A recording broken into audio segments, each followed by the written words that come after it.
Hello and welcome everyone who is watching to our third Climate Tracker Skill Up of the season. So far we've had an amazing chat with Ayed Chebi, all about kind of effective blogging and how to write a revolutionary blog. Then we had some of our past trackers. We had Farouk Zaman and Alex Laferna talking with Josh, our project director, about the different ways you can plan a campaign strategy. And now we're going to try and tie some of those things together, and we're going to talk with some amazing panelists that I've got for you, not from you, but I've got for you. From the Philippines, we have a panelist in Melbourne, and we have a panelist in Delhi. So I hope you guys are looking forward to it. We have a worldwide kind of panelists of people with different experiences, so hopefully this should be able to appeal, especially for people in Asia, but also it should be relevant for around the world. But I'm really excited about it. I think we're going to have a great time, and the three panelists we have for you are really, really amazing people. So I might just take 1 second to introduce them. Our first panelist of the evening is an amazing blogger from Manila, Philippines. She's actually from a small place called Los Baños, which I definitely recommend everyone go. But right now she's talking to us from Manila. Her name is Purple Romero. She has previously worked for the Jakarta Globe, for AlertNet. She's written for and Rappler, and now she does some work with the Philippines delegation as the communication specialist. We also have Lynn Do, who is here for everyone to see. Lynn is calling from Melbourne. It looks like a very nice bedroom, and she is the director and founder and world-class specialist editor of The Verb, which is an amazing project, very much like Adopt a Negotiator. They have done some great work on climate change, and I definitely recommend everyone look out for their blogs and look out for their team coming up in Peru. And Lynn, you actually have some openings for your team right now, don't you? Yeah, we definitely do. So very much happy for you to go check out www.theverb.org and you can apply there. Okay, so we'll remind you of that at the end, and maybe you guys can make up your own decision based on how Lynn's answers go, if you think that Lynn is a good enough speaker or not, and if you'd like to kind of collaborate with her in the future. But I guarantee you she's amazing to work with, and hopefully we'll have some great experiences that she'll draw on in this talk. We also have Avik, who is on the screen now. We're only going to get the vocals from Avik, but he's a very handsome guy and has a nice bedroom, I guarantee you. So Avik, just say hello again. Hello.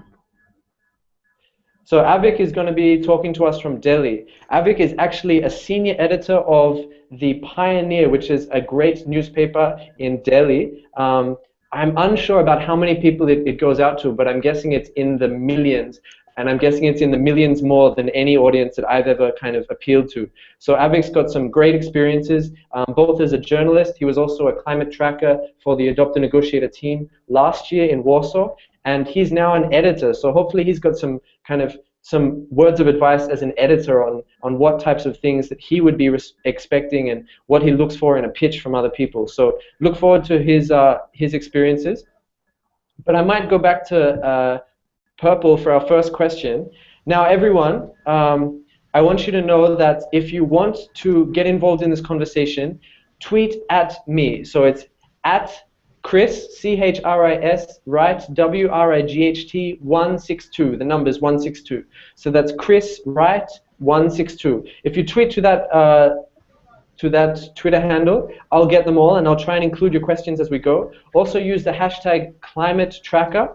And if you're not a Twitterer, if you're not in the Twitterverse yet, you can also go to our Discuss forum, which is on our Adopt a Negotiator page. Obviously, if you're watching you're looking on the forum now, and you can just go to the bottom of that page and just use the Discuss forum and write some questions. We've done this same way in the past, so you should have some good experience on how to do that. And it looks like we've already got some great comments from Diana, from Melhem, from Abdel, and Alicia. So if you guys have any questions or if you have any kind of comments on that page, go for it. Also, if you just write a question just saying, it's a great blog, it's a great talk or anything like that, we really appreciate that as well. So So use those forums, use Twitter, use the page, and it looks like, look, we've already got some great questions from Tarimwa Diana, and we had some questions before the talk actually. So tweet at me, use those pages, and we'll see how we can get going.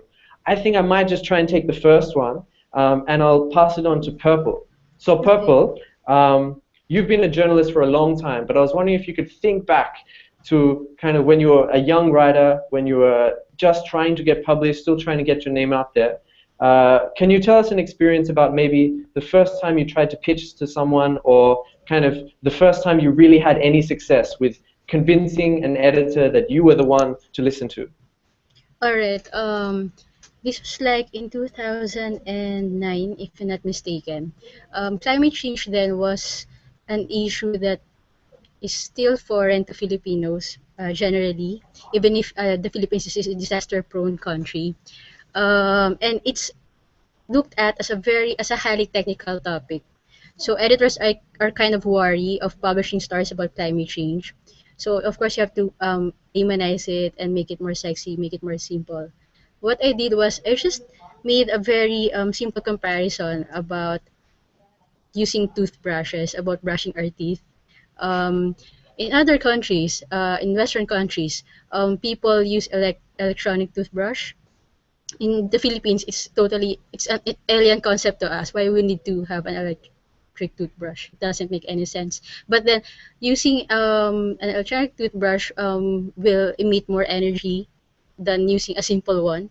So I just told my editor about it, like, hey, whenever you wake up and then you go to the bathroom, what's the first thing you do? Well, you brush your teeth, right? In other countries, they actually use an electric toothbrush, and that emits more energy, and more energy means more greenhouse gas emissions, and well, that in a way is a big contributor to global warming. So an individual act, okay, that's how I pitch my story. It was an individual act that my editor actually does it every day, brushes her teeth. Hopefully she does every day. So it was able to, it appealed to her, and then she said, okay, write about it. And then I just made it more relevant by citing an old study conducted by the National Statistics Office here in the Philippines. They actually had a study on how the level of energy that the Filipinos use, but no one really took notice of it. It was basically ignored, but then I used it, so I was able to link that individual act to a bigger, more public issue of, again, how much energy do Filipinos actually use. So that's what my first story about climate change. Pretty basic, but since people can understand it, my editors used it. Yeah, that's interesting. You know, I also find that sometimes you have to try and, when you're pitching things, you have to try and kind of link in something else that's unique and link in something else that's a bit closer to home. Mm-hmm. I'm wondering, Lynn, do you have a similar experience? I know that you are now you run your own little news organization, so you don't have to pitch so much, but you still are pitching to places. So I remember recently you wrote a great article for Al Jazeera, and you've written to some other really high quality newspapers. So can you just tell us a story about the first time you ever got published in one of those really, really big news sources?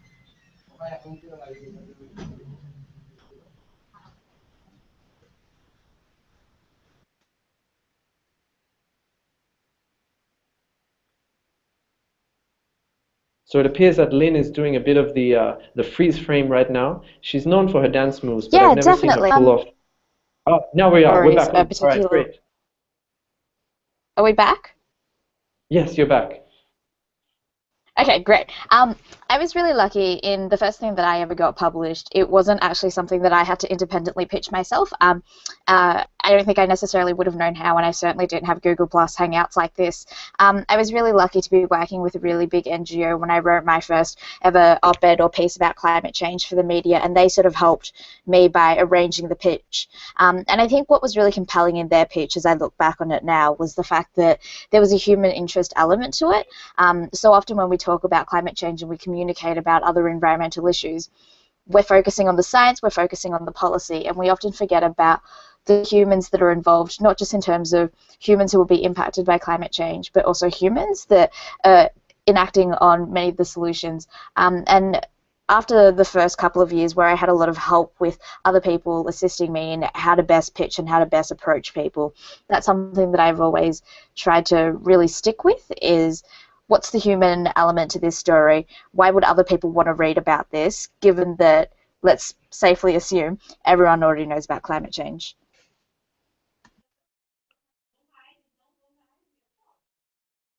Yeah, for sure, definitely. So I'd like to go to Avik for this last one, but Avik, are you with us? Okay, it seems. Yes, I am. I can hear you. Avik, are you there? So Avik, do you have a similar story? The first Yes, I time you ever am. tried to pitch, Can you hear maybe me? it's not. Okay, great. Yes, we can hear you. Mhm.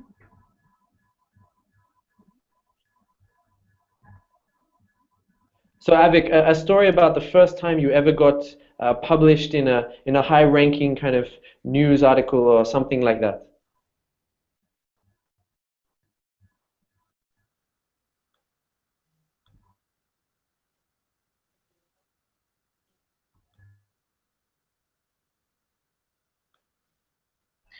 And the editor asked me to support the story with facts, and he also wanted me to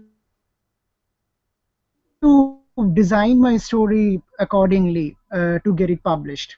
I mean, it was really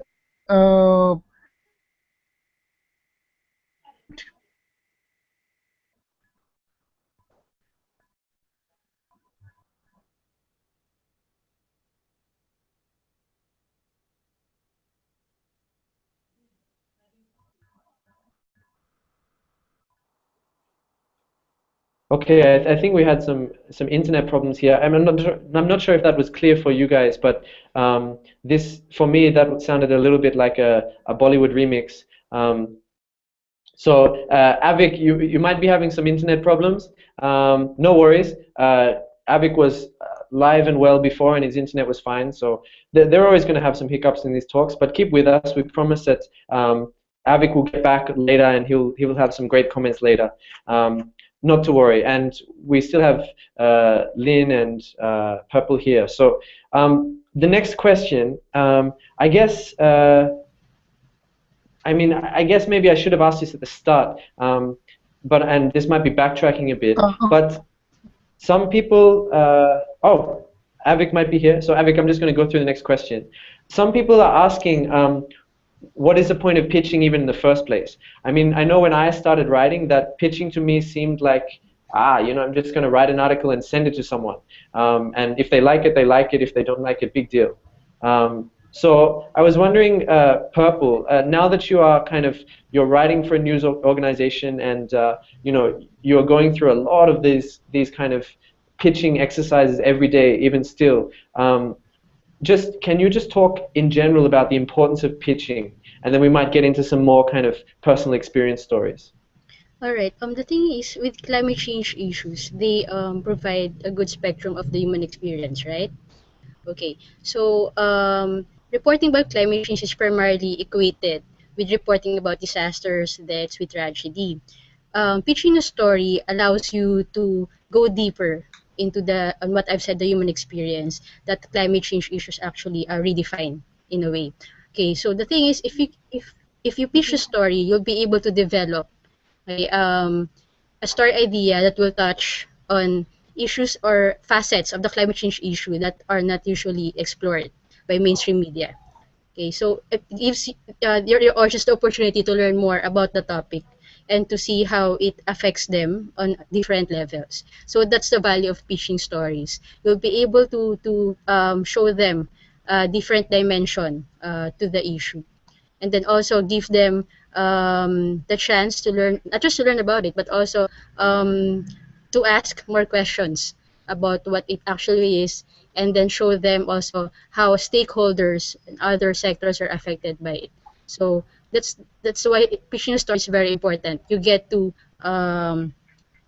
explore other issues, explore other facets, and then um, give audiences, as I said, the opportunity to learn more about it, about climate change. Yeah, definitely. And I find often sometimes the pitching process, the emailing back and forth, the refining of the topic can even help you get a better understanding of your topic and kind of maybe focus in on new aspects of it or kind of focus your topic in a slightly different direction that maybe you weren't thinking at the time. So sometimes it can be really productive for me. I'm wondering, Lynn, can you talk a little bit about the actual kind of physical process of approaching an editor? Now that you are an editor, you maybe have some kind of practices of your own, but that you can talk about, of course. But also, could you try and think about, when you're actually approaching an editor? Sometimes I used to think it's just as simple as sending an email to an email address, and that was all it was. But there's actually a process to it. Can you just talk a bit about that? Yeah, there's definitely a process to pitching, and I think um, what's real organization has a different one. And the biggest thing that you need to realize, irrespective of what publication you're trying to pitch to about climate change or any issue, is that editors are really, really busy people. So you need to be really respectful of their time. But you also need to be aware that they're also people. And it's really useful to actually build relationships with some of these people. Sometimes you might send that email to editor@publication.com and they'll never get back to you. But if this is someone you've been following on Twitter, maybe you've replied to a couple of their tweets here and there, maybe they have some sense of who you might be, it's little things like that that will make it more likely that they'll read your email.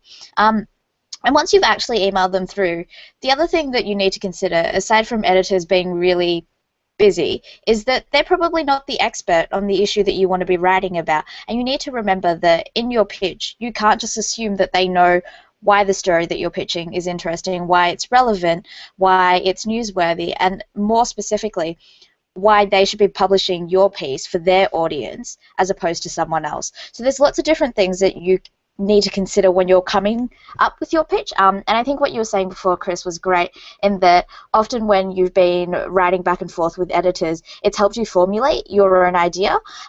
And that's why it's really important to just not just send, here's my 800 words, can you publish this today?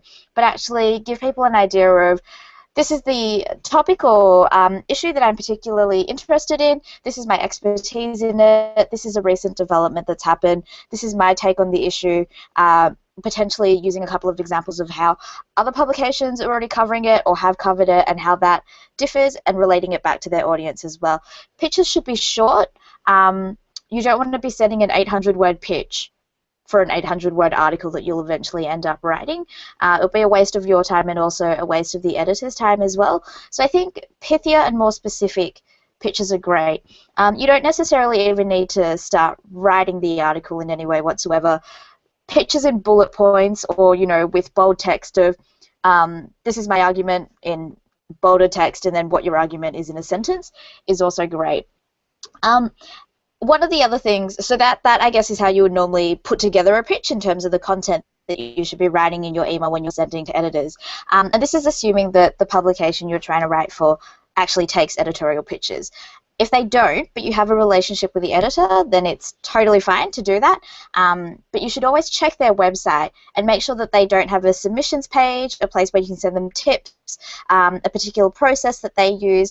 If you don't use the process that they clearly have specified on their website. And I say clear, but it could be hidden down somewhere in the footer. That would just give the editor an indicator that you probably don't read their publication, or unlikely to give you the pitch. Successful, head nod to write the actual piece. Yeah, actually, that brings me Before into you my respond, next Chris, I point. thought of another thing So to I'm going say. to see if I can... Oh, Lynn, cutting me off, which is so unusual for you. Sorry, the other thing that I was going to say is going to be really useful because this is a mistake that I still find myself making. When you're writing about things such as the COP UN negotiations or the Ban Ki-moon summit and things like that, you need to then remember that, yes, climate change might be a niche issue, but Ban Ki-moon is certainly not a man that people are unaware of. Things like that are already news. Things like that are things that most publications are already aware of. And what this means is if they want to write a piece about it or they want to do an op-ed about it, they've probably scheduled that a week or two in advance already. So think about the timing of your pitch as well. Don't send a pitch off on the day that the event happens. If you know the event's happening, send it a week or two beforehand. Obviously, don't send it a year in advance either. So just think about the time frames. And this is particularly important if you are not a Nobel Peace Prize laureate. It's unlikely they'll publish your piece over that person. I was recently not published because they published the Nobel Peace Prize. Over to you, Chris. Don't worry, Lynn. I'm sure you'll have a Nobel Peace Prize very soon to add to your pitch. And that's probably a good thing to add in the signature of your email. You know, Nobel Peace Prize 2075. I'm guessing for you. But yeah, that kind of what you were saying just before, it brought me back to something else I was hoping to ask about, and that was pitching to different types of media. So I'm going to try and go to Avic on this one. So hopefully Avic's internet will be great, because Avic is an editor at a particular type of newspaper, and obviously every news source publishes in a particular way with a particular style. And it's very, very important that if you're going to pitch to a certain organization, that you read quite a bit of their work in order to get an understanding of their particular style. And like Lynn was saying, they might have particular kind of pitching processes that you need to follow. So being an avid reader of a something, or at least just getting an idea of it, is really important.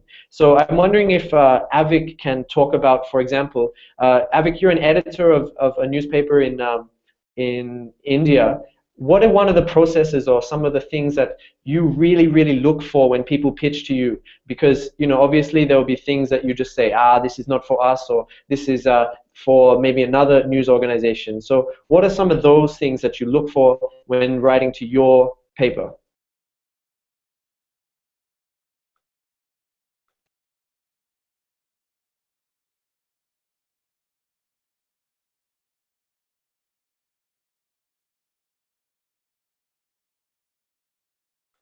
So Avik, just make sure your microphone is not on mute, or maybe the internet line or something like that.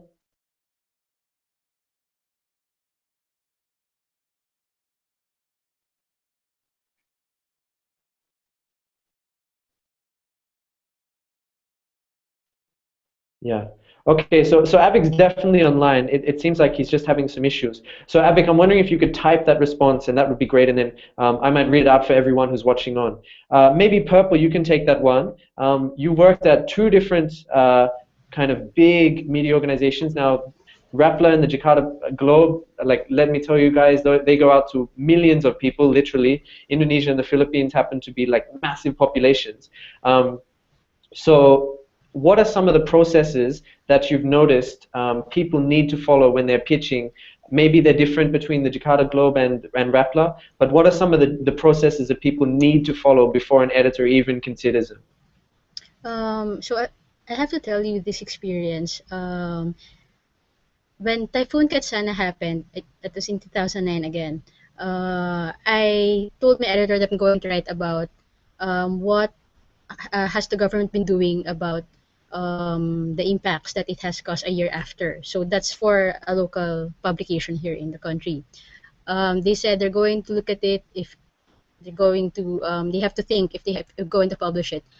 But the thing is, I gave the story. They knew what it's going to be all about. It's about how informal settlers will be forcibly relocated because they live in danger zones. So they knew what the topic is all about. But the last minute, they decided not to publish it because there were a slew of political stories coming in the same day. So they killed the story. But I found myself pitching it to another news organization for an international one, and they bought the story idea right away because they think that anything that the government, for them, anything that the government does regarding climate change disasters is newsworthy. So the thing is, there may be assumption that because you're pitching a story about a local issue to a local publication, you may be able to have it published right away. That's not really the case. Okay, it's always political stories versus environmental stories. There's always been that issue or that consideration for editors. So the thing is, what may work for a local publication may not work for our threshold and vice versa. But you have to stay with the story. You may have to change it a little bit, but you have to, if you really believe that it's worthy of being published, then just send it to them again. It's really a matter of showing them why it's relevant and why should they publish it. Eventually, I remember this, the foreign editor asking me, why didn't your local editor pick this up? And I said, well, because at that time, there was competition for space, and they didn't have the space, but you had it, so why not use it? Definitely. So Purple, you don't find it's kind of you don't think it's harassment when you email an editor back after they knock you down first time? No, because you also have to think, like what Lynn said, I think it's important to highlight that editors also have their own considerations. They also have their own priorities, and it's always really a battle for space. Sometimes it all boils down to that. So if they haven't published this one, what I do is just I give it to another one. As long as we're clear with the first editor that, okay, are you sure you're going to use this? Because I think it's a good story. But if it is said, no, I'm sorry, we cannot, and I just give it to another news organization. I think that happened to me also just last year, during the COP19 in Warsaw. So I again just gave it to another news organization because they said at the last minute, these are two international news outlets.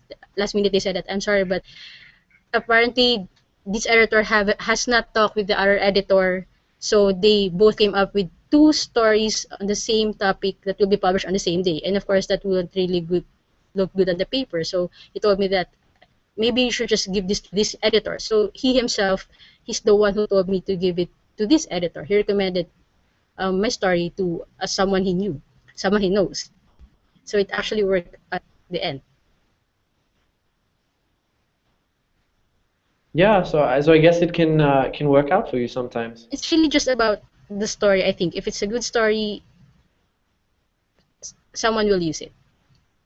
But you just have to keep on pitching it and stay with the story, because editors may ask you to change it a little bit, to update it, and as long as you really have a good grasp of the issue, then you can just easily change it, edit it, and then send it again. So do you find that sometimes you are sending out a single story to many media houses at the same time, and you're waiting for feedback on who gives you Not at the feedback same first, time. or Definitely not at the same time. It's always, well, for me, it's always I send a story idea to one specific editor, and then he'll get back to me, and then we'll going to agree on the publication of the story. If it doesn't work for that publication, then that's the time that I'm going to pitch to another news organization. But I don't really send single story to multiple editors at the same time. okay. I think that's a danger that I've gotten into before. So we've had a lot of people kind of seem to be asking questions about a similar topic, which is, if climate change isn't a breaking story, or maybe if it's flooded, like Purple, you noticed at Warsaw last year. If climate change is not the breaking story that media houses are looking for, how do you make it the breaking story? So we've already had some people kind of call in from Ghana. We had Sangarika from Nepal, and we had Pratap, and we've also had a commenter from Nigeria, and they've all kind of similarly said that that sometimes climate change isn't the breaking news story that media houses want. So how do you make it the breaking news story? Now, Avik, I'm going to go for you for this one. So I can now see Avik there. So hopefully you can kind of talk to this, because you're always writing about climate change. How do you make it that media-worthy breaking news story that you do? Yeah, so I try to add the element which basically is the burning issue of the time. So can you add that even when you are trying to pitch it, or do you only add that afterwards? No, so I add it like when I'm pitching it to my editor, that like this is the issue of the time, and this is the element that I want to add to the op-eds or the article that I'm writing on, and why. And I try to make it like I try to justify my argument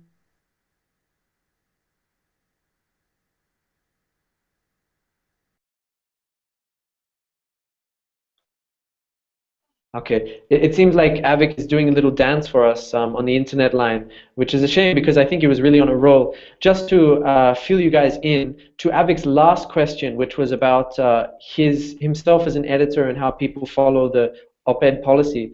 He says OpEds need to follow the particular editorial policy. So obviously that includes a lot of research that you need to do as a writer to find out what that editorial policy is. Whenever I receive an OpEd article and I need to take the call on it, I look at the subject and the quality of the analysis. The crux for me is to be able to deliver the point in a clear and subjective manner, keeping the facts correct. So I think that's something to keep in mind for all journalists. We um, we need to understand exactly that editors are, taking a risk with any article that they accept, especially from a non-staff reporter. So we need to understand that they are taking a risk, and we need to be able to make it easier for them to take that risk. But I believe that Lynn might have some other ideas on this question. And so Lynn, could you jump in? Sure. Sometimes it needs to comply to, I wouldn't call it an editorial standard. I think editorial standards often come in at play more for staff writers of a publication because it all comes under the name of whatever publication that journalists might apply to a certain style guide. So, be conscious of, are you writing for an American publication or a British publication? What sort of spelling should you be using? What sort of style do they prefer when it comes to referencing and the like? Often publications, or most of the ones that I've worked with before, often have a disclaimer at the end of a lot of the op-eds that they write in terms of saying, Linda is not a staff writer at publication X. The opinions found in this piece reflect only her own and not our publication. Be conscious of, I guess, when to be pitching a news. So sometimes you need to be in terms of what their editorial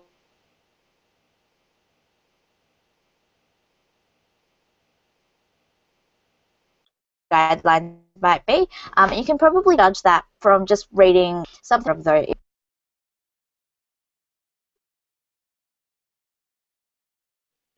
Yeah, so we actually had a tweet right now from Tarimwa Diana. She's asking, how do you deal with editors that don't understand and appreciate different styles of writing used in op-eds? I know from my perspective especially that sometimes there's particular editors that don't like my style of writing. Sometimes it's a little bit too elaborative. Sometimes I kind of exaggerate a bit, or I use metaphors and such. And sometimes hardcore news editors don't like that. So maybe how you seem to be nodding. How do you deal with these editors that are kind of fixed on, we know you have to cover the style guide, but what if they're fixed on the idea that your style of writing isn't the style of writing that they like? Well, the thing is, the editors really, that's what they do, right? They edit. So you have to understand also that they have the leeway to, in a way, change the tone of your story, but as long as the substance and the meaning of what you're trying to say remains, I think you'll be able to at least agree on a compromise on that part, in the sense that allow them to, as I've said, change the tone of the article, maybe give in to what they want in terms of writing style, but as long as what you're trying, the message that you want to actually say is still there, then just let it be. There was one time when I was writing for another news outlet that they have their own specific style, and they said that you should write more adjectives, make it more, elucidate the scene to us, but I wouldn't do it in a way that it will come off as an exaggeration already. So if you just discuss with your editor that what do you want, I'll try to change it. But if you think something's wrong, or if you think that um, you as a writer has already been like totally sidelined, then I guess you just go to another news outlet. But in terms of just You have to change writing style, remove the metaphors. These are some things that you could compromise on. Okay, and I guess Lynn, maybe you can talk in particular as an editor. Is there a certain writing style that you look for? Is there a certain writing style that you're kind of like, I'm not sure I can publish that, or Yeah, you're trying to pass on an article, you are kind of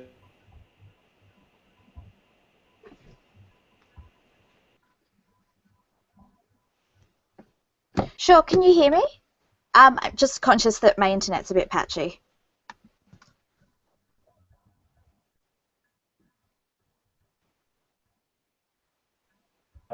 we can hear you now, hopefully.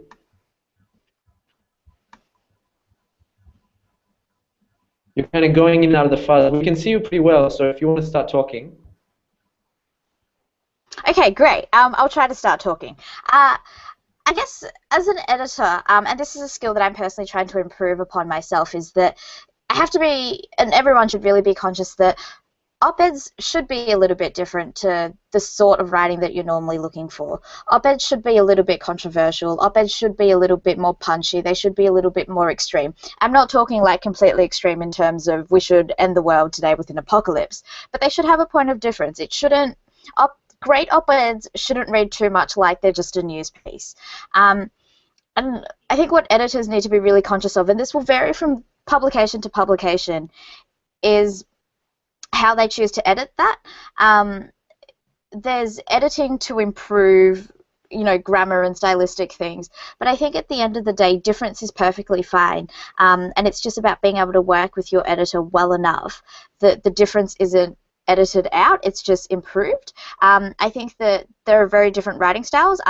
For example, Chris, you and I, we write completely differently, but we can both still produce great pieces. And I think it's me, a good editor will actually hone in on the things that you're already doing well in the piece and make sure that you're making your point really, really well, rather than stressing too much about particular metaphors that you're using or the fact that you use one too many exclamation marks or a little bit too sarcastic. So I think it's less in the tone and the style in terms of what you're conveying, but more about are you still actually conveying your point. Sometimes the biggest thing that I see with op-eds that don't actually get up is that they try to do too much. They try to be a little bit too over the top, and that actually ends up with them not making their point at all. Okay, that's interesting. It ties into some of the comments we've been getting about the importance of having facts in your article and how critically important it is. Obviously, we know that when you write an article about a particular issue or something like that, that you need hard facts in there. You need to be able to say things for certain. But how important are facts in the pitching? So Lynn, kind of keeping on for what you were just saying, how important is including facts, or at least including that kind of idea that you know what you're talking about in the actual pitch? Often pretty important. I guess let's think about when you would normally be writing an op-ed. Op-eds are normally written in response to events that are happening, policy announcements, or reports that are being released. You have to, I guess, be relatively well known to just be able to say, hey, today I'm going to write an op-ed about this, and I'm going to set what the national debate is going to be. Most national opinion is set through opinion editorial pages, so it often reflects what's going on in the news. So you don't necessarily have to always reference in terms of like direct links and things like that, but you should definitely be like, today I'm responding to the white paper on renewable energy, or today I'm responding to the publication of the Stern Review. Yesterday the IPCC report came out and this is what my op-ed is. So I think even by default of linking it to a report or an event adds to that credibility and also demonstrates that you are aware of what's going on in that particular field. Yeah, definitely. And Lynn, we kind of had a question while you were talking just then, and it was from Elena Nikolovska. And Elena was asking, where is the limit between emotion and cold hard facts when writing about climate issues? Now, this would definitely be different in pitching versus the article. So in my own experience, if I might talk a little bit about it, when you're writing the article, it's a very obviously different process to when you're writing the pitch. And I find that I'm probably more prone to not including as much emotion in the pitch and trying to kind of convince the editor that I have a succinct storyline, I have I have good sources, and I have kind of a quality narrative that I'm trying to portray, and kind of make them trust that I can do things, in the way that they would see as a reputable article. But then when I write the article, often that's when I'll kind of embed the emotion, and that's when I'll try and bring it in. Now, Purple, how do you balance this kind of emotion and factual challenge? And do you find that it's a different balancing act between the pitch itself and the article, like I do? What I do is I try to look for a really good case study. So that case study should be able to complement the facts of the story. For example, about climate refugees. So I go look for at least 3 cases of climate refugees in different parts of the city, and then that's where I get all the color that it's needed in the story. That's where the readers could have an idea of how much does climate change has changed their life. So the emotion, the color, I base them on the case study that I have. And these case studies I've said should be able to complement the facts. And the facts are climate refugees, they are, it's, but they're going through is not really addressed by both the local government and the international community. There's no a strong legal framework or a standard or a protocol on response or assisting climate refugees. So I think the balance will come out when you have the facts, and then the facts will be illustrated by the case study or elucidated by the case study. Definitely, but you didn't really talk so much about the emotional side of things. So how do you really draw in that emotion? Because sometimes for big disaster events, for example, that you experienced in the Philippines, how do you convince an editor that you're not just writing about the facts, you're not just having a kind of a case study example article, but you are going to add some emotion? Where do you try and bring that into your pitch? Actually, I start with the case study because I describe to the editor what the person has gone through. So this is where the human interest, the element of human interest will come in. Like, this person has lost her family to the disaster. Okay, but the thing is, you don't just want your readers to focus on the emotions of. You don't want them to just look at your case study at that person as a victim. You would want them to look at, okay, so why this is happening? Okay, why do we have a person who has to lose her family to a disaster like this? And how are the people responding to it? How's the government responding to it? What are local officials doing about it? So it's just a springboard. Like, the element of human interest is a good springboard to discussing the bigger picture of climate change. I think emotions again should complement the issue and not muddle it, because it's also a problem when you use too much emotions. You can be desensitized. So you should be conscious of that too.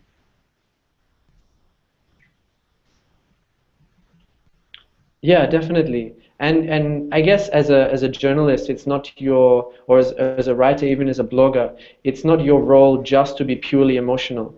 Sometimes you can write really emotional pieces, but it is your role to be able to be a communicator. And to communicate something, you need to be able to show that you can bring the emotion, you can make it a personal story, but you need to be able to tell a story. You need to be able to tell facts. You need to be able to kind of make it make sense. But Lynn, we've had a few comments of people asking about sources and how do you pitch sources, and Purple was kind of obviously talking about particular case studies, particular sources that she can bring out in the articles. But what if you don't have the best sources? I mean, let's be realistic. Sometimes you just want to write an article on a topic and you just bring in sources as just like, these are the sources, and they might not be the leading experts in the field, they might not be the victims, and they might not be kind of high quality personalities. Some people have been commenting that media houses don't accept them unless they've got like a high-ranking official. I know from my time in Malaysia that there's this big idea of hierarchy there, that once you've got a politician to make a comment on something, then it's usable. But before you have a politician commenting on something, then it's maybe not a useful story. So how do you pitch something where you don't have the best sources, and obviously maybe you're not the leading expert in the field? So the piece that I recently wrote for Al Jazeera is, I think, a great example of this. I am certainly not a World Heritage expert. I'm certainly not an expert on Tasmanian forests either, yet Al Jazeera chose to publish my op-ed over others. And I think that came from demonstrating not necessarily expertise, but demonstrating that I did have a point of difference in highlighting an issue that hadn't yet been talked about, and I referenced who the experts were. So I think by sometimes, and again, it really depends on the relationship that you're able to build with your editor, but it really came down to me being able to say, I recognize that the experts on these issues are XYZ. XYZ have not asked or approached editors to write an op-ed on this, and sometimes editors don't necessarily always know enough to know who the expert is as well, so there's no harm in pitching. I think often people... this isn't necessarily the fault of writers or journalists by any means at all, but just because of the way that the media industry is changing, especially with the 24/7 news cycle, is that there's a very fine line these days between what's an opinion piece and what a news piece is. For news pieces, I totally think that you should be speaking to someone that has an expert opinion, that is potentially the lead author of your report or the appropriate government official. But for opinion pieces, that's not what it is. Opinion pieces are quite similar to blogs, only they still do go through some form of editing, and they still are a little bit more timely and a little bit more relevant. And most opinion pieces that many of us will be writing about climate change generally won't be from our personal perspectives. It'll be through telling someone else's story. And sometimes that, depending on what the issue is expert enough. Definitely, and I think that's a great point to remember. Editors are probably seeing 10 or 20 or 30 stories come by their desk every single day, and they're having to publish in a 24-hour cycle. So they're definitely not going to be the expert on every single field. And maybe if you don't have an expert perspective or you don't have the best sources, it's your job simply to convince the editor that even with your sources, you can still write a great story, and that your sources can tell a beautiful story in that. But of course, that leads us to, sorry, having to swallow a bit. But that leads us to kind of a question that so I asked these guys beforehand to simulate a pitch. And this might be interesting for people. Lynn over here has been talking very confidently about her ability to pitch, and her, we just heard she's pitched for Al Jazeera and been successful. Purple has pitched very, very well for, 2 different national media organizations, and, Avic, hopefully we can get a response. Maybe Avic, if you can type it, if you can't say it. He's pitched for some really big guys as well. But if you guys could pitch an article, so we have the Bangkai Moon Summit coming up September 23rd, and just imagine that you are trying to write a blog or an article, or you have an op-ed coming, and you want to get that op-ed published in maybe a publication or maybe another publication. And what is that pitch going to say? So maybe if you could make that pitch to all the watchers now, how are you going to pitch yourself to the editors that are all watching, and to myself. And then if everyone could go on Twitter, maybe we can have a bit of a contest between people. And you can tweet in who you think is the best pitcher and who you, as an editor or as a public opinion editor, would pick as their writer. So I'm going to look for head nods. Anyone want to start this? I prepared a pitch about a non-climate change issue, so I need a moment to think. Okay, so Lynn, that's obviously, Lynn is obviously scared of purple and Avic right now. I mean, it's pretty tough competition. But I'm also going to jump in at the end. I'm going to make a pitch. Totally or maybe I should go first. So I'll go first, leave you guys to see what the competition is like. But totally fantastical article. I'm making up that I have these sources and everything like that. So I'm going to write this for a hardcore right-wing newspaper, and it's going to be about the Ban Ki-moon summit. So I'm going to try and trick them into publishing it. So I'm going to go, hello, a random newspaper in Australia, maybe the Australian. My name is Chris Wright. I'm a writer that has kind of followed climate change for many years now, and I have a great story for you on the Ban Ki-moon summit. It's cost millions and millions of dollars to send our leaders there, and our own leader isn't even that interesting. It's not going to do anything, and it's not going to make any change to the kind of global political spectrum. And it's a big waste of time. But maybe it's a big waste of time unless we can get India and the US and some of the other big emitters to make concrete action on climate change, and then Australia can kind of jump in and follow the bandwagon. I have some great sources on this. I've got comments from the Australian negotiating team who is currently at the Ban Ki-moon summit, and I've got some comments from young people who are outside of it. I hope you can publish it. Thank you. My name is Chris Wright. Please get back to me. So that was obviously a terrible pitch for that. I'm much better at pitching than that, and Purple to know that they're not going to be embarrassed no matter what they say because my pitch was so bad.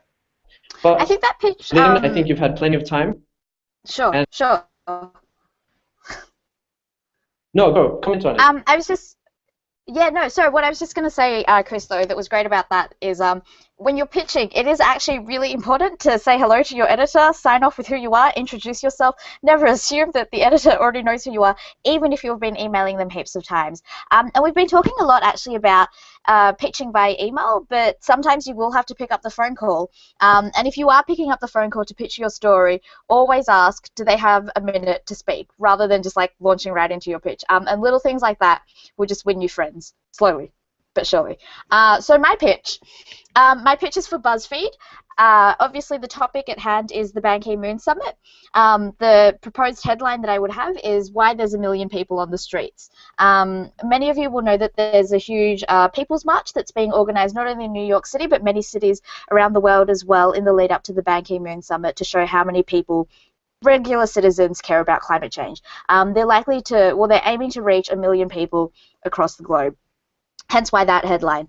And what I would propose for the piece, I'm assuming that this is done by email, is being able to link 5 global policy asks that are coming out of the Ban Ki-moon summit in terms of what should be happening in Paris, what should be happening in major countries like the US and China, but then also linking it to 5 key things that people are doing. So these 1 million people that are on the streets, some of the cool work that they're doing on coal divestment, for example, or potentially some of the impacts that are happening. Purple is talked about earlier, a great example in the Philippines as well. So that's what my pitch would be. All right. Well, obviously got years of experience behind it, and is a great pitcher. I personally think that my fantasy pitch would be the one, but everyone on Twitter, you decide for yourselves. Send in your tweets if you think Lynn was better than mine. I know Purple is smiling right now, which is obviously a sign that she's voting for me and not Lynn. But I wonder if we can get Avic.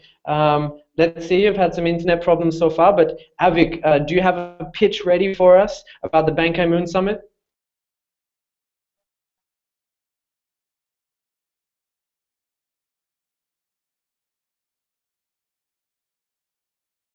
Oh no. Oh dear. So it looks like the new Indian government still hasn't pulled through on their electrification and internet promises yet. But give them time. They have a few years to fulfill those. Um, Purple is quietly confident. So Purple, do you think you have a pitch ready that can beat? Obviously, Lynn is in second place right now, but also beat mine. I wouldn't say beat, but okay. This is my story pitch. Hi, I'm Purple Romero. I'm hoping to send this story to the Guardian.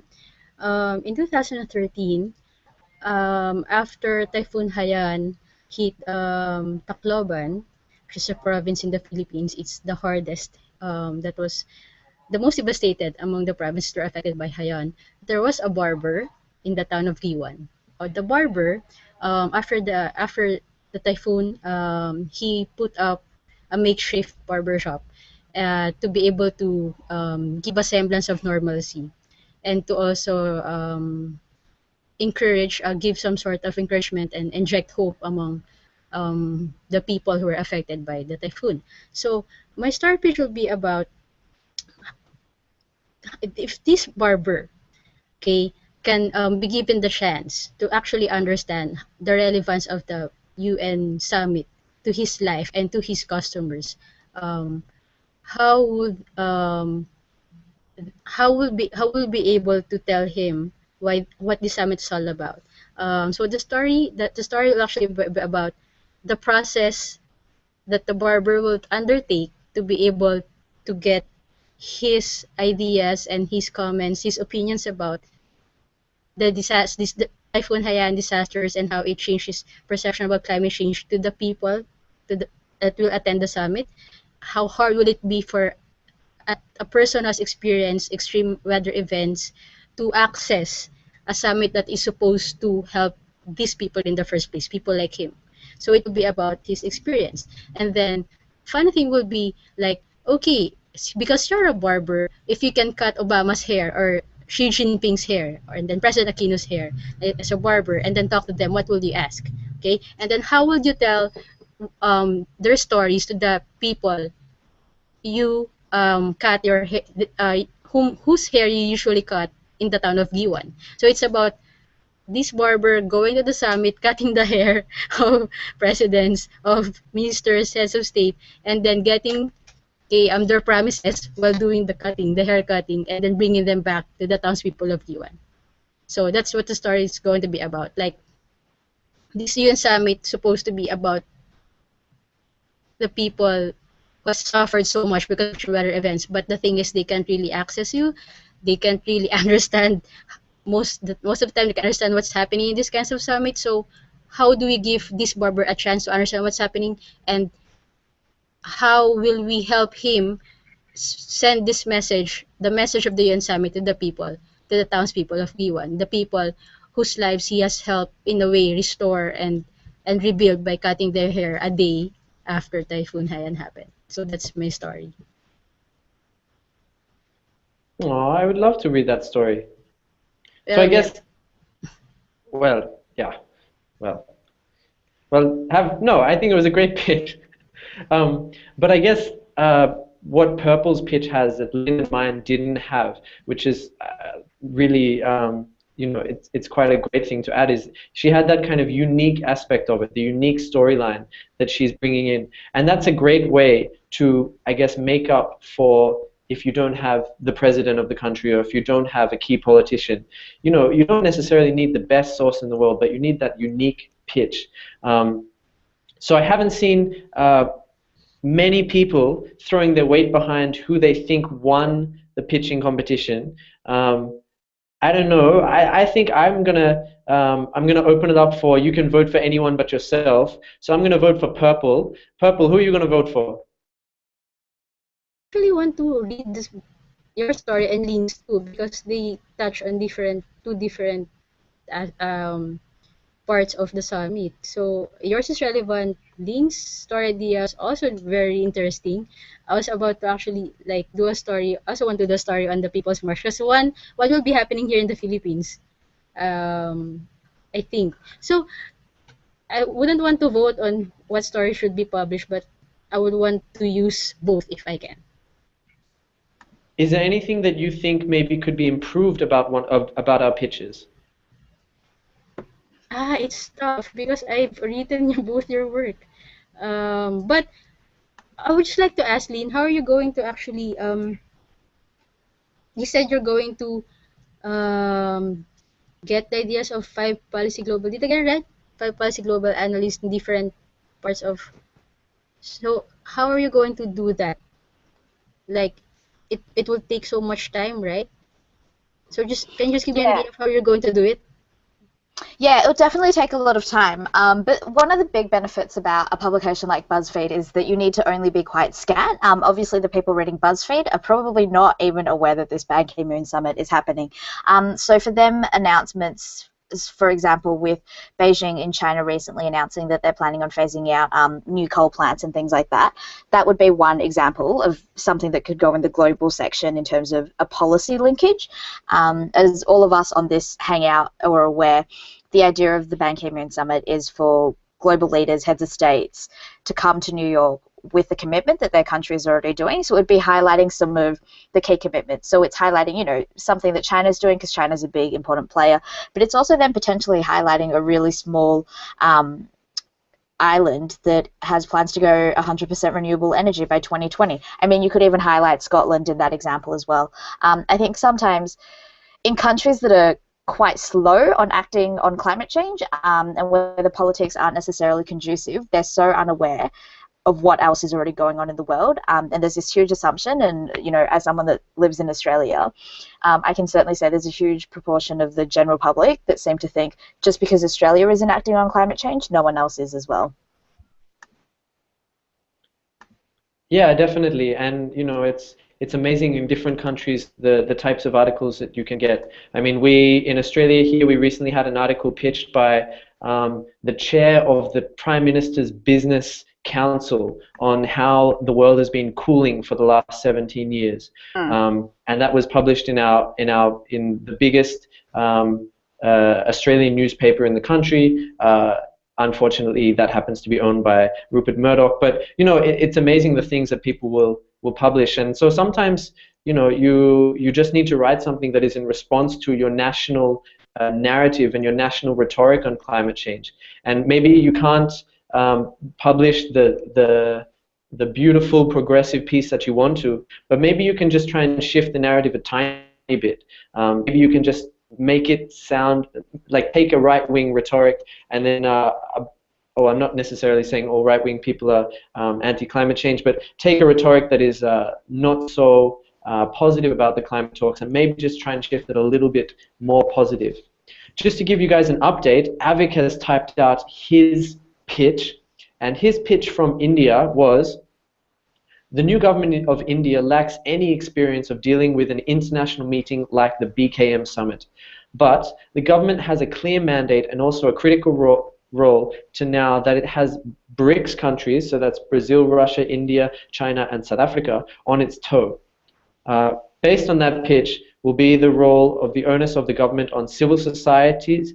That just changed. Based on that pitch, the role of the onus of the government has in terms of mitigating climate issues back in the country. While we are talking about climate change and India's leadership role in negotiations, back in India, communities are getting displaced, forest destroyed, and human rights abuses on civil societies because of the government's pro-corporate stance. I feel the government has to deal with this hypocrisy.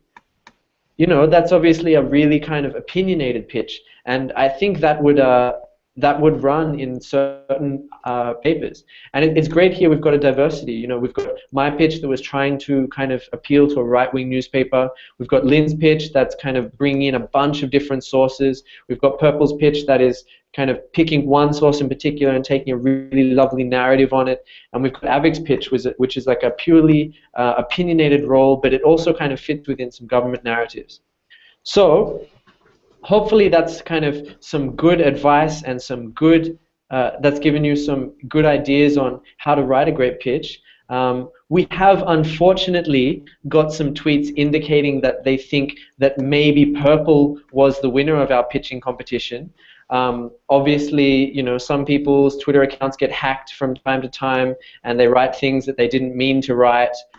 So, you know, that possibly is the case here. I'm not going to suggest anything, but we have some people who think Purple's pitch was the best. So maybe you guys want to take some of Purple's style ideas, some of Purple's unique kind of approaches to a story ideas, and integrate that into your pitches. But I'd like to kind of close here. We've gone for a little over an hour and 15 minutes, and it's been a great talk so far. We've had some amazing kind of input from Purple, from Lynn. Avik's done some great typing while India deals with some internet issues. And but I'd like to get a last comment from everyone on pitching, and this could either be something about, you know, the particular sentence structure you need to have. There's some people on Twitter who are talking about a pyramid method, so if you're on Twitter, you should get on it. And Keron Bascom from Trinidad, tweeting from Bonn, but kind of talking about Caribbean countries, has been giving some great advice on that, and there's a good conversation going there. So I encourage you to continue it there, and we can keep talking about this as long as you want. If you add questions to the Discuss forum, we'll keep asking it, we'll keep answering it, and if you keep tweeting at me, I'll keep tweeting back as much as we could. Unfortunately, there seems to be another person, I don't want to name names, but someone called Diana Karakira Teremwa has also had their account hacked and has indicated they think Purple was the best. So if we could have just these final statements on what you think is important for pitching, a final statement that people can take home and they can kind of integrate in their work. So Purple, can we start with you as the, you know, so-called corrupt winner? Yep. Thank you very much for your vote of confidence, Chris. Okay. When you pitch a story, you just really have to show the editor why you believe that story matters. So as long as you can show that to him or her, then chances are they'll use your story. And the thing is, you do need to have an expertise on topics. It will also help if you explore the different things about climate change, about development, about other things. Because writing a feature, an op-ed requires expertise, or I guess referencing experts. Writing news feature articles will require a good understanding and a good way of showing, of localizing issues and also linking it to international hot button topics. So yeah, so have an expertise, but also do know what's going on, other parts of, or other stages of the processes, policies that are relevant to the issue that you're working on, and always inject local color. And yeah, I'm going to go back to what I've said earlier. Stay with the story. Don't give up. Don't give up on it. Very cliche, but don't give up on it if you think it really matters. So that's it.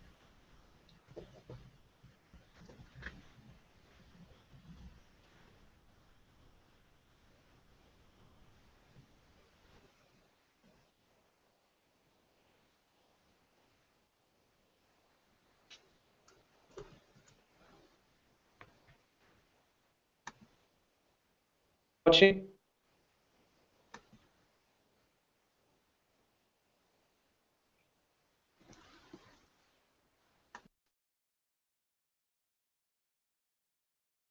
Lynn, your microphone's on mute. Oh, sorry, you cut out. I think my one take-home pitch is take-home message is you need to pitch to be published. No one's ever going to tap you on the shoulder and ask for you to be published. It helps if you're already blogging or you already have some sort of online message or sort of some sort of online presence. And I think also just be realistic in terms of who you're pitching to as well. We've mentioned a lot of really big name publications in this hangout, but I don't think you necessarily have to go for something huge, national or a global media source in the first place. You should build up your confidence by pitching to local media first, whatever's going on in your particular community.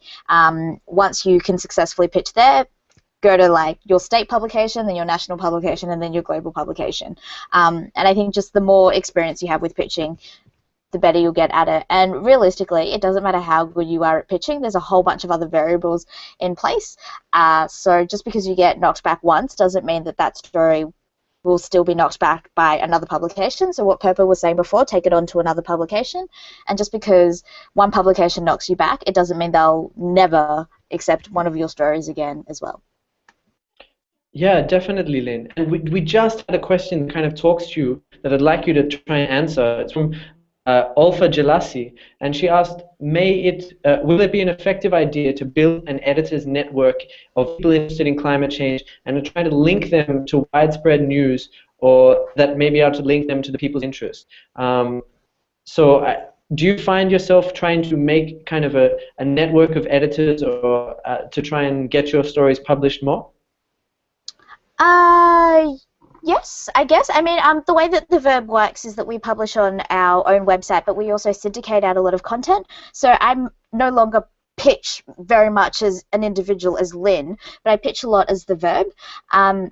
So in that sense, I've been able to slowly develop many good relationships with different environmental editors across a different number of publications. Something that's really difficult, though, is the environment isn't necessarily the thing that's always covered as much as, say, economics or, you know, war-related issues are, which means that environment editors are often changing. So one year might be the environment editor, next year they could be the sports editor. So I'm not actually aware if there is anything in terms of Society of Environmental Editors, but there is the Society of Environmental Journalists, and a lot of journalists, eventually, some of them get promoted to becoming editors as well. So it's sort of, I wouldn't just ever pitch to editors. I'd also sometimes pitch to journalists as well. So I think sometimes they're one and the same, but their day-to-day responsibilities might change, but they still might be able to direct you onto the right person. Yeah, definitely. That's great.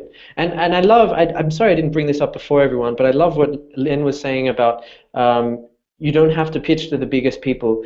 And I often find that pitching to your local newspaper is much more effective than pitching to your national newspaper sometimes. You might not reach as many people, but maybe you'll create a lot more dinner conversations. I know, for example, my family is from a rural area, and that it's often the local newspaper that they will read through and they will really comment on. And maybe like when it comes to the national news, they'll just kind of pass it off as something that isn't so relevant to their life. So this kind of links in Purple's idea really well as well, you know, and it kind of talks a little bit to the things we were talking about before about honing your pitches to a certain journal and a certain media style that is appropriate to the host publication, because they're going to be talking about different issues, they're going to be talking to different audiences, and if you want to get a really, really unique perspective on a certain topic and you really want to reach people, maybe it's better going to a smaller publication that people really, really care strongly about. Maybe it's better going to your national one, but you've obviously got to kind of think if your pitch is relevant to that national one. But in the end, you know, pitching is really, really important, and it's something that you just learn over time. So take Lynn's advice, pitch as much as you can, and just kind of improve as you go. If you get not backed, don't be afraid to email or call the editor again and say, hey, you know, what was it in particular that made you want to knock me back? Can I improve it for next time? I know I've definitely had a lot of pitches that have been knocked back, and then I've talked to the editors and they're like, yeah, I kind of like this part of your pitch, but I don't like that part, and then you kind of work on it, and maybe a month later you get something published with them or something along the lines, you know. So don't take the no as a no forever. Take it as a no for now and try and work on it, and maybe use Purple's advice and pitch to some other organization. Maybe use Lynn's advice and pitch to your local paper, or, you know, just keep doing it and keep trying and keep pushing these stories, because in the end, know that what you're doing is not just for yourself as a writer, but it's great for the environment and it's great for all of us as well. The more stories we get into to the media about climate change, the better. So sometimes getting, you know, making pitches and getting knocked back all the time is a price you have to pay for, you know, some amazing public opinion shaping work that you're doing. I'm going to leave that. I'm going to say that please keep in mind as we keep going forward and as the days keep rolling. We are coming closer and closer to the Ban Ki-moon Summit in September 23rd. And it's an amazing opportunity for everyone to write a piece framing the Ban Ki-moon Summit. And later on, we're going to release an opportunity and a call out for everyone to write stories about the Ban Ki-moon Summit and to kind of really contribute what we want to be a global narrative about getting countries to make significant commitments to the Ban Ki-moon Summit and getting more momentum going forward to Lima and to the COP in Paris. So keep that in mind. And anyone who is blogging right now or writing op-eds, I hope this was useful to you. I want to give the last word to Purple and Lynn to maybe to advertise themselves or to kind of say what they want. So Lynn, you do have that call out again that we mentioned at the start for the verb. So do you want to let people know what that was all about? Sure. So one of the projects that I work on as a volunteer is The Verb. We're a newswire service where we tell the stories that matter, and for us that means environmental stories. We're currently recruiting for a team that writes with us all year long, but also specifically for Peru as well. If you're interested in finding out more, I'm at the @LMDO on Twitter, and feel free to send me a tweet there. Otherwise, you can go on our application page, which is, I think this will be the easiest link to give. It's bit.ly/join verb, so that's VERB. Thanks, Chris. And yeah, thank you so much for everyone that's tuned in as well. I hope that it's been useful.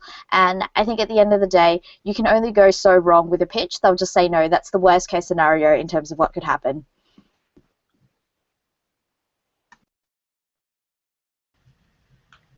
Yeah, definitely.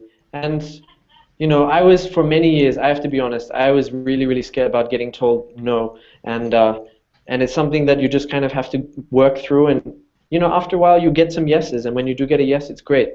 Purple, do you want to talk about anything or have some last words? Remember the barber story? Yeah, my pitch. So I just want to say that the story has already been done. Like the barber has been introduced to the Philippines. Now the next step, like my story pitch, is introducing the barber to the world. So the thing is, I just wanna again remind those who would want to pitch your story ideas that um, the thing is, issues, they do not just die. Um, they are relevant for a reason. So it's your chance to keep the to keep and to educate more people about the relevance of that issue. So you need not look for. There's just some stories that haven't been really told to a wider audience. So yeah, just one last tip, and then advertising ourselves. Well, I just like to say that in Peru, one of the topics that will be really be talked about are reforms in the forestry sector. So I was hoping that if people from Peru and other Latin American countries, if we could have an online conversation about Red Plus safeguards, I hope you can communicate with me through Twitter. Just look for me. My name Twitter. Twitter handle is @purple romero po. So yeah, I'm looking for experts, people from the forestry sector who can actually talk to me more about the forestry reform or forestry issues that they would want to be highlighted in Peru. So And if anyone doesn't know what Red Plus is or wants to kind of know what these reforms are, can they contact you, Purple? yeah, they can. Just Okay. again, Twitter handle Purple Romero po. Purple Romero Po. So Po is P-O. P-O-R-P-L-E-R-O-M-E-R-O-P-O. You should also ask Purple what the Po at the end of it means. It's a great kind of aspect of the Filipino language dialogue. So, guys, contact Lynn, contact Purple. They are amazing people, and they've always been useful to me wow, that seems strange. They've been useful to me. No, they've always been great friends and been open to giving advice. If you guys want more advice on pitching, if you want to continue this conversation with us, continue it on Twitter, continue it on our page, and you can continue obviously with Avic, with Purple, with Lynn directly, and with myself directly. But for now, I have to say thank you. Thank you to Lynn, thank you to Purple, thank you to Avic, and thank you everyone who has been online. Your two questions have been great, and hopefully you've enjoyed this talk as I have. Thanks, everyone. Thank you. Bye-bye.